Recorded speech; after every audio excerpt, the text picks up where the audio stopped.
if the biggest twist in Reacher Season 4, Episode 3 is that Jack Reacher was never the person this conspiracy was trying to stop? Think about that for a second. Why would a powerful group go through this much trouble to control information surrounding Anna Merrick? Why would Lila Hoth suddenly reveal a completely different version of her story? And most importantly, why would Congressman John Sampson's Chief of Staff Cahill choose death the moment Reacher gets close to the truth? Because I think Episode 3 quietly gives us the answer. The conspiracy isn't reacting to Reacher. It may have been waiting for someone like Reacher to uncover it. And if you caught one small detail involving Anna's security clearance, Lila's investigation, and Cahill's final conversation, you may have noticed something much bigger hiding underneath the entire episode. So before we break this down, if you're enjoying these Reacher theories, hit that subscribe button and join us here at Ashes and Oaths. Because we're not just going over what happened, we're looking at the clues that might tell us what Reacher is actually walking into. And trust me, Episode 3 changes the entire mystery. So what are we actually getting from this episode? At first, it looks like Reacher is simply following the trail left behind by Anna Merrick's death. He's trying to figure out why she died, who was watching her, and what the missing information connected to her might reveal. But Episode 3 starts pulling the story in a different direction. We get Lila Hoth's explanation, we get the connection to alleged Delta Force war crimes, we get Anna's security clearance, and then we get Congressman Sampson and his Chief of Staff Cahill, and suddenly, this doesn't look like one murder anymore. It looks like a cover-up. Now here's my theory. Anna Merrick wasn't killed because she discovered one secret. She may have discovered a connection between several secrets. And that would explain why everyone around her seems to have a slightly different version of the truth. Look at Lila. When Reacher confronts her about her story, she changes the explanation. She's no longer simply the person we thought she was. She claims she's a journalist investigating Delta Force war crimes connected to her mother's torture. And that's why I think Cahill is the real clue. Cahill is Sampson's Chief of Staff. He's not the person we'd expect to be at the center of the conspiracy. He's not the obvious villain. And that's precisely why his role matters. When Reacher gets closer, Cahill essentially gives us one of the most important signals in the episode. The idea that secrets don't stay buried forever. Then he kills himself. But here's the question. Why would Cahill kill himself? Was he guilty? Maybe. But I think there's another possibility. Maybe Cahill wasn't protecting himself. Maybe he was protecting someone else. Think about it. If Cahill was simply afraid of being exposed, wouldn't he run? Wouldn't he bargain? Wouldn't he give Reacher a name in exchange for protection? Instead, he chooses the one option that guarantees Reacher gets fewer answers: death. And that makes me wonder whether Cahill knew something far more dangerous than simply political corruption. Maybe he knew exactly who ordered Anna's death. Maybe he knew why she was being watched. Or maybe he knew what Anna had discovered before she died.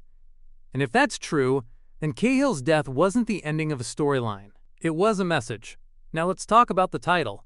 One Small Step. At first, that sounds almost meaningless. But what if it's actually describing Reacher's investigation? One small step, one clue, one conversation, one name, one connection. Reacher doesn't need to solve the whole conspiracy. He only needs one piece that connects the right people. And Episode 3 gives him exactly that. The problem is that he doesn't know the size of the machine he's dealing with yet. That's another reason I think the title is important. Reacher has taken one small step into something much larger. And the deeper he goes, the harder it becomes to turn around. Then there's the strange contrast between the violence and the investigation. Episode 3 gives us brutal fights, including the stairwell sequence and the bizarre confrontation at the Cosmic Bowling Alley. Normally, Reacher's fights are just there to show us that he's dangerous. But this season feels different. The violence keeps interrupting the investigation. And that may be intentional. Someone doesn't just want Reacher confused.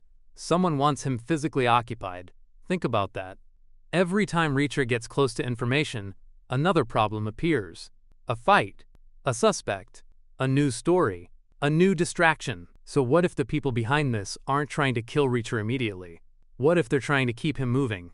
Because a moving Reacher is easier to control than a Reacher who has time to sit down, compare evidence, and connect the dots. And that might explain why so many people around this case seem to have incomplete information. Everyone knows one piece. Nobody knows the whole picture, except perhaps the person at the top. And that brings us back to Anna. I think Anna's death could eventually prove to be less about what she did and more about what she knew. The episode raises questions about her security clearance. That detail is easy to overlook, but security clearance means access, and access means information. So why would someone with that kind of clearance become important enough to die over? Maybe Anna discovered something buried inside the military system. Maybe she found evidence connected to the old war crimes investigation. Or maybe she discovered that someone who was supposed to be protecting the country was actually protecting the people responsible for those crimes. And now look at Lila. Her investigation involves Delta Force and her mother's torture. Anna's story involves military access. Sampson is connected to politics. Cahill is the bridge between politics and information. Do you see the pattern? Military, intelligence, politics, and one dead woman sitting right in the middle. That doesn't look random anymore. But here's where my theory gets even crazier. I don't think Lila's real importance is that she knows who killed Anna. I think Lila may know why Anna was dangerous. That's a huge difference. Knowing the killer solves a murder. Knowing why someone needed to die exposes a conspiracy. And Reacher has never been interested in stopping at the first answer. That's why I don't fully trust Lila yet. Not because I think she's necessarily evil, but because she has already changed her story. And when someone changes their story in front of Reacher, he notices. Could Lila be using Reacher? Absolutely. Could she be trying to protect someone? Possibly. Could she herself be investigating people who are more powerful than she expected? That's the possibility I find most interesting. Because maybe Lila and Reacher aren't enemies at all. Maybe they're two people approaching the same truth from opposite sides. And there's one more thing. Cahill's death could completely change how Reacher approaches the investigation. Before this moment, Reacher can still believe he's dealing with isolated corruption. After Cahill dies, that's much harder to believe. People don't usually sacrifice themselves over a small secret. They do it when the consequences of talking are worse than the consequences of dying. So who was Cahill afraid of? That's the question I think episode 4 needs to answer. Not who was Cahill working for. Who was Cahill protecting? Because those aren't necessarily the same person. And if Cahill was protecting someone above Sampson, then Congressman Sampson might not even be the mastermind. He could simply be another piece on the board. And that brings me to my biggest prediction. I think Reacher is eventually going to discover that Anna's death was designed to look isolated. That's the trick. Make everyone believe it's one dead woman, one investigation, one military connection, one politician, one suspicious death. But when Reacher connects them, the shape changes. It's no longer a murder mystery. It's an infrastructure, a network of people who benefited from keeping something buried.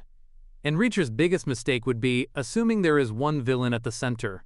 What if there isn't? What if the real enemy is the system protecting the secret? Because that would be much harder for Reacher to destroy. You can punch a man. You can arrest a man. You can expose a man. But how do you fight a system where everyone only knows one piece of the truth? That's exactly the kind of mystery that could force Reacher to think differently. And that's why episode the third of may be the turning point of season 4. So here's the question I want you to think about. Was Cahill actually the villain? Or was he the first victim of the real conspiracy? Because if I'm right, his death wasn't meant to close the door. It was meant to show Reacher where the door is. And now that Reacher has found it, there's no chance he's walking away. Lila still has secrets. Sampson still has questions surrounding him. Anna's past is becoming more important. And somewhere above all of them could be someone who has been watching this entire investigation unfold. Maybe that's the real danger. Reacher thinks he's hunting the people responsible. But what if they're studying him too? What if every move he's made since Anna's death has been exactly what they expected? And if that's true, then episode 3 wasn't about Reacher finding the conspiracy, it was about the conspiracy, realizing that Reacher had finally found them. And that is a much scarier thought. Because Jack Reacher is at his most dangerous when he knows exactly who he's fighting. But right now, he doesn't.